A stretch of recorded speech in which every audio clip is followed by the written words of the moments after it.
Hello, listeners, and welcome to Overtime with Outland. Today, we'll be talking about episodes 478 and 479 with Terence Mauri, acclaimed author, global expert on the future of leadership, AI, and disruption, and the founder of Hack Future Labs. This interview was so good and long that we ended up splitting it into two parts, but we'll be doing the overtime on both today. Some of the lessons we gained from our conversation with Terence. Number one, perhaps the greatest risk is not taking any. Never taking risks leads to comfort and complacency, and ultimately to stagnation and the end of growth. After a random accident nearly claimed his life, Terence's relationship to risk got reframed. After realizing that even if he didn't court risk outright, risk could still come to him, in this case, in the form of a car crashing through a store window. Terence says that it's never been easier to waste time and waste energy because this is the age of abundance, and technology can make the trivial seem urgent. Risk is unavoidable, so at least take the risk in doing something you love or care about. You hear the same kind of messaging from the likes of Jeff Bezos, who says, and this is heavily paraphrased, but from his Deal Book Summit, Jeff talked a lot about risk and the importance that risk tolerance plays in building businesses. He says, we don't take enough risks. People are risk averse. And what they don't realize is that the risks often don't turn out as bad as you might think. And often the upside is monstrous. It's huge. And that's how a lot of entrepreneurs build incredible companies. Number two, disruption offers opportunity and constraints often lead to innovation. Terence says we need to rethink our idea of disruption.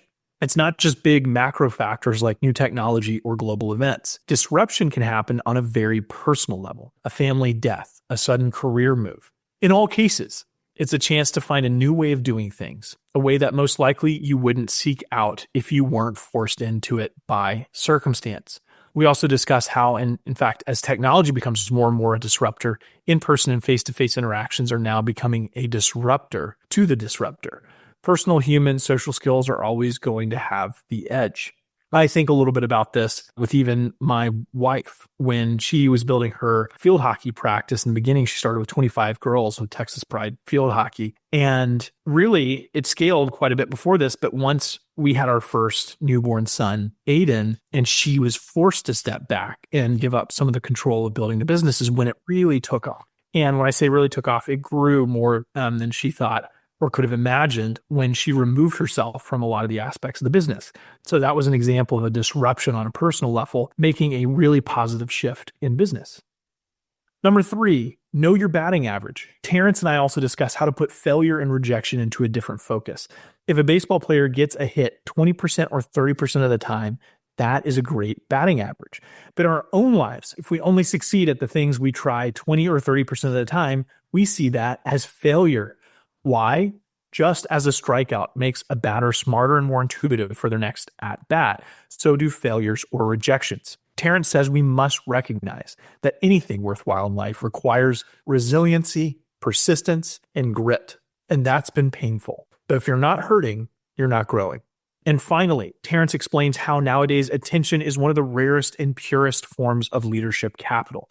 Our attention is so divided throughout the day that as a leader, think of how impactful spending real time with your team would be. Not a lot of time, but present, undistracted time. Time spent engaging in curiosity with one another. Curiosity about yourself and your own blind spots, about your business and its place in your industry. But then about your business and its place in the world more broadly, not just in your niche. Exploring all three levels of curiosity with your team as a leader is time well spent.